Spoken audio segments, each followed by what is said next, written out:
This Veterans Day, as I'm wearing my USA sweatshirt and proud and in honor of all the veterans that have served and sacrificed for our country. So it's a huge day to reflect back on what they've done for us. I think you're right. We probably should spend the next 4 hours talking about all the great veterans that we have had in our own personal lives as well, including my dad and my godfather. But yeah, the football was horrific. I will say this. Watching the Giants and Panthers, okay, bad football teams do bad things. But at least the game was entertaining. At least the game went into overtime. At least the game actually had some juice to it. Entertaining. Look, I would just say it had. I understand they're bad teams. We know it. They have bad records. At least the Giants are still playing for their coach, is what I'm saying. What they have is they have a quarterback who's completely hamstrung mentally. Yeah, it's paralysis by analysis for Daniel Jones. They left probably, I would say, a potential of 9 to anywhere from 9 to 20 points on the field by colossal boneheaded mistakes and missed opportunities. And I'm just sitting there because I want to watch. I want to see the body language of the players. I want to see what's going on between the coach and the player in between plays and things of that nature whenever they show it to you. And I thought Kurt Warner was perfect in the first half, explaining to people as nicely as he possibly could without really truly grilling Daniel Jones over the coals about the things that he was unable to do, the things he wasn't doing, and how he put his coach in a really, really tough spot. You can only draw up so many plays. The plays are going to be there, and either the quarterback pulls the trigger and throws the ball and the play is completed, or he doesn't see it, doesn't know what he's looking at, and is basically afraid to get himself involved and then takes a sack. It's frustrating watching. We all watch it. We all feel the same way. I don't want to hear about, offensive line problems. I don't want to hear about wide receiver problems or running back problems. I mean, it really comes down to, in this league, does the quarterback have the balls to stand in there and make the plays? And unfortunately for Daniel Jones, or fortunately, any way you look at it, I mean, he's a very wealthy man. He had his moment in the sun for the Giants. But, the Giants now, I mean, they have a decision to make. Do they continue with the same stuff over and over and over again because we see it week in and week out, or do they make a change? Now, whether they make a change for the better, do you want to win games now at this point? If you're a fan, you probably don't. If you're a player or a coach, you obviously do. But that at least that game had a little bit of competitiveness to it. As far as the Jets are concerned, it's an unmitigated disaster. And two things that I think. Number one, this defense is just absolutely getting run over. And Kyler Murray had 17 straight completions yesterday. He completed 22 out of 24. Broke the record, the franchise record. That's right. And James Conner just ran over. And anytime he saw Sauce Gardner, he wanted to run right at him because he knew Sauce Gardner wasn't going to do anything about it. Didn't you have a franchise? That wasn't with the Cardinals, though. Yeah, 523 on Veterans Day weekend. Okay, but it wasn't completions in a row. That was with the Jets. That was with the Jets. Okay. Yeah. All right. I was like, I wonder if Kyler Murray had broken your record out there. I was wondering. That would have been poetic justice this morning. No, but I would say that, the thing for me, I hate to say it, man, it's like Aaron Rodgers has completely sucked the air out of the building. And I think so many guys are deferring to who he is in their minds. And in their minds and in my mind, he is a first ballot Hall of Fame player. One of the great quarterbacks when he was in his prime that we have ever seen. Very few people throw the ball like him. And I used to say that Dan Marino, Joe Namath, and Aaron Rodgers all threw the ball significantly different than everybody else. Like, we've never seen anything like it. And I will go to my grave still thinking that those three players were that special when they were throwing the ball and how they looked at throwing it. It was just so natural and amazing. But since he has come here over the last 2 years, every player on this team, I feel like, has deferred everything to him. And the reason I say that is because Russell Wilson said something about Mike Williams yesterday, and it was being reported during the game that when Mike Williams showed up to Pittsburgh, he showed up with such a big smile, and he was so happy, like he was so unencumbered by playing for the Jets and with the Jets and with Aaron Rodgers, that he makes the game-winning touchdown catch over his left shoulder in an amazing sequence of events, because the reason he's on the field is because a guy that would have been out there on the field gets hurt on the previous play, and that's the only reason he's out there. And Russell Wilson has the confidence to throw him the football, and it was a game-winning touchdown pass. And what Russell was talking about, Mike Williams, basically gives you a real perspective of what's going on in that locker room over there for the Jets. Yeah, and when you are a franchise that is in desperate need of a savior, and the savior is supposed to come in and bring you back to the heights of the organization, we're talking about Lombardi's, that's what's going to happen. It's almost like, okay, he's going to come in and we're going to be great. He's going to come in and this team and this franchise is going to be back on top, and everybody's just looking at him to fix it. He comes in, he gets hurt, he rehabs his ass off, he comes back, he's now 41 years old.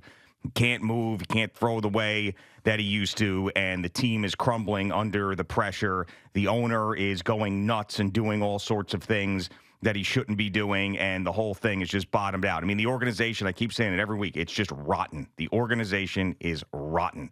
And now, I think this morning, we have the end of the Aaron Rodgers era with the Jets and the end of the Daniel Jones era with the Giants. I think it both ended yesterday, where we're not going to see these guys next year. I don't know how in the hell, if you're Aaron Rodgers, unless it's a pride thing where you think you can come back and at least end your career on a positive note, why you would come back and do this. It's just somebody will want him next year. It may not be the Jets. The Jets may move on and not most likely. Why would he want to play? I know, but here's the point. They'll have a new coach here. Devontae Adams is not going to be here. His contract's written so that he can go and play somewhere else after this year is over with. I mean, it will be a total cleaning out of everything again. And it's unfortunate that I say that because, as we've often said here on this radio program, we really like Joe Douglas. Yes, and we really, heck, we like Rob Saleh as a person. It's just that there were so many things that were going wrong for him that, he just never had a chance to win games here and feel what it's like to win games here. And when you have a losing record, you're going to end up getting fired in this league. That's like, you think when Joe Shane got that job as the GM of the Giants, he's thinking, oh, man, this is going to be great. I'm going to be here for 25 years. Well, no. I mean, I think No, all of those course guys not. understand how it's like a year-to-year business. And by the way, speaking of the Rob Saleh firing, it seems like every single team that fires a head coach during the year gets a boost the next week, except the Jets. And you see it with the Saints yesterday with this guy who's clogging toilets before the game, and everybody's laughing, and then they come out, and then they win. I mean, it's amazing. I mean, from Antonio Pierce to Rich Bisaccia to Dan Campbell when he was with the Dolphins. You can go on and on and on with these guys who come in, and then they end up coaching and for a couple of weeks, and the team is all of a sudden got new energy, except for the Jets, who have gotten worse. I mean, and to have them just on defense essentially just get punched in the mouth over and over and over again and do nothing about it. I mean, it's almost like they're spent, they're done. They're like we've had it. Like we tried, and now it's just not working. And to go from where Devontae Adams comes in, fresh eyes into the organization, and sees immediately, is like, man, like no one's cheering for each other, or no one's standing up when there's a good play, and then he tries to instill that mindset into the team, and all of they've done is put out a performance like that yesterday on a long week with essentially their season on the line. And the Mike Williams reaction to going to Pittsburgh tells you all you need to know. The place is just tells all you need to know that they deferred way too much. It feels like it anyway. What the accurate aspect of it is, you only would know if you were inside that building. But it just feels like I don't know if you want to call it the greatness of Aaron Rodgers overwhelmed the entire locker room. And that's the thing, where the quarterback becomes too much of the team. I think about that late in Dan Marino's career when Jimmy Johnson took over. Yeah. I think it was Wayne Huizenga was the coach. I mean, the owner. I believe it was him. And it's like, okay, I need a strong head coach to deal with my strong quarterback, and I need to eventually get away from the quarterback who's like in his 16th year with a bad Achilles. Mm-hmm. And hopefully the coach's personality will be able to kind of change the direction of the franchise. Now, it never really happened, and I don't necessarily know that Jimmy Johnson and Dan Marino really care for each other, but I can understand why. Because you have two really A-type personalities going at it, and one trying to do what the owner wants, and the other one trying to, cement his career and still wants to play because he could still play, but just didn't want to play under those circumstances that Jimmy Johnson wanted him to play under. Yeah. I mean, I just feel like that the enormity of the personality the Pat McAfee show, the whole thing with Netflix, the way the 2 years that Aaron's been here. I mean, he has been everywhere, and I don't know if it's really his fault. I think it's just it's really a manufacturing of thinking that he was going to be Superman when he came here and he was going to fix all the problems. When in actuality, maybe now he's turned out to be part of the problem. And I watch their offense. I don't see a lot of different like ideas or creativity. I see a lot of back shoulder throws and goes down the sideline, and all that stuff is fine in the NFL when you're good at it. Right. When you're young and talented and in your prime, like Aaron Rodgers and Davante Adams were.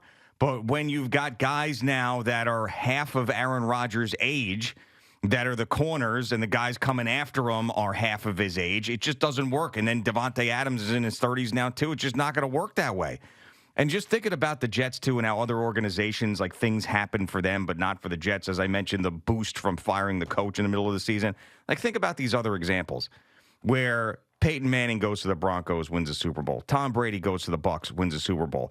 Brett Favre comes to the Jets, ends up being a disaster in the end after a good start, and then there's a penis picture scandal. Then he goes to the Vikings after that, takes them to the NFC Championship game, and has an almost MVP season. Right? And then Aaron Rodgers comes here, and it's the biggest disaster in the world. And that's why I tell you that I could see Aaron playing somewhere else next year. It's amazing. If he wanted to play next year, I could see him playing, because you know why? There's going to be teams that are going to need quarterbacks, man. I mean, the Giants are going to need a quarterback. I don't know where they're going to get one from. Right now, after Shedeur Sanders, I don't really know necessarily there's a guy that's going to move the needle at this moment as we sit here right now. So they're going to have to be thinking, okay, we got to get somebody in here and who is that person? Like, who is that veteran quarterback that can come in here if they decide to keep Shane and Dable, that could run Brian Dable's offense? Well, I mean, I don't think Aaron Rodgers, I don't think he ends up with the Giants. No, I don't think so either. But I mean, Dak Prescott might be a guy. I don't know. I mean, it's just crazy off a big injury in his contract. But you're right. The point being made is you either draft the guy or you're kind of screwed. Like, we've seen a couple of these guys move we didn't expect. Aaron Rodgers, Russell Wilson, neither one of those really worked out in the first place they were at. Russell Wilson's now won 3 games in a row with the Pittsburgh Steelers. We'll see how that ends up. But, yeah, I mean, the only way that the Giants get out of this thing is if they get the next Jaden Daniels. I mean, that's the only way that they can get out of it. How do the Jets get out of it? Well, they have to. I mean, it's the same thing, obviously. But they're at this point. I think that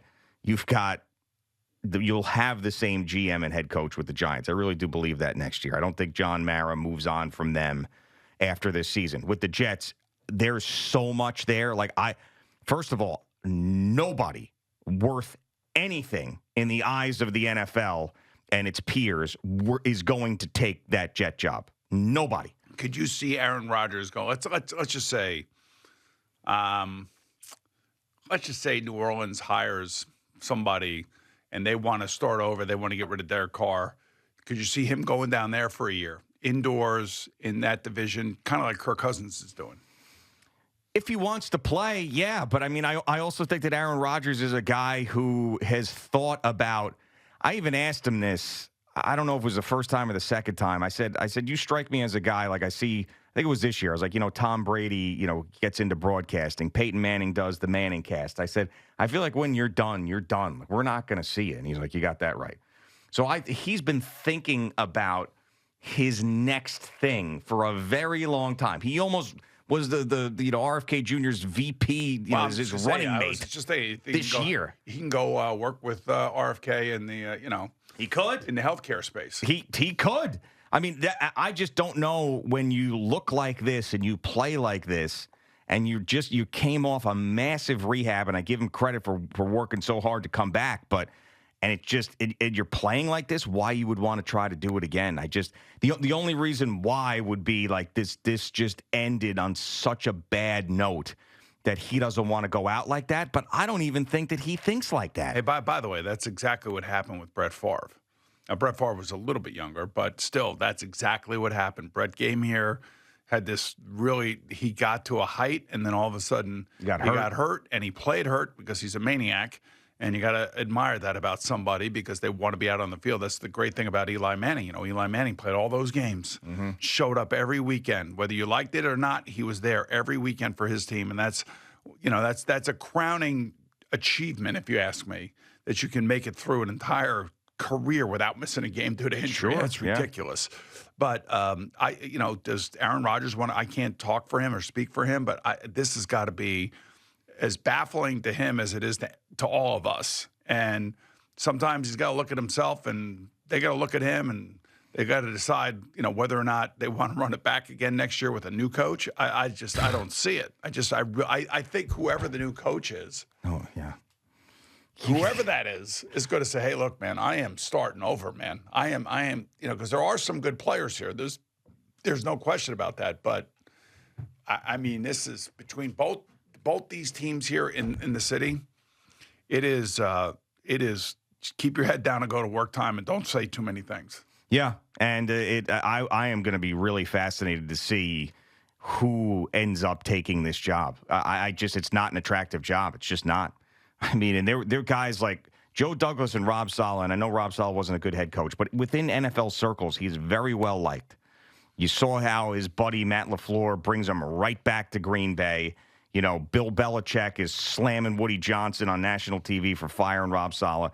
And people like Rob Saleh. And people really respected Joe Douglas and where he came from. Multiple organizations loved him, the Ravens and the Eagles. I mean, they're going to look at what happened here and how those guys got run through the meat grinder and be like, I'm not going to be next. Are you kidding me? Those two highly respected guys that were on their way up just walked into the Jets' engines and got chopped up into a million pieces. I ain't doing that.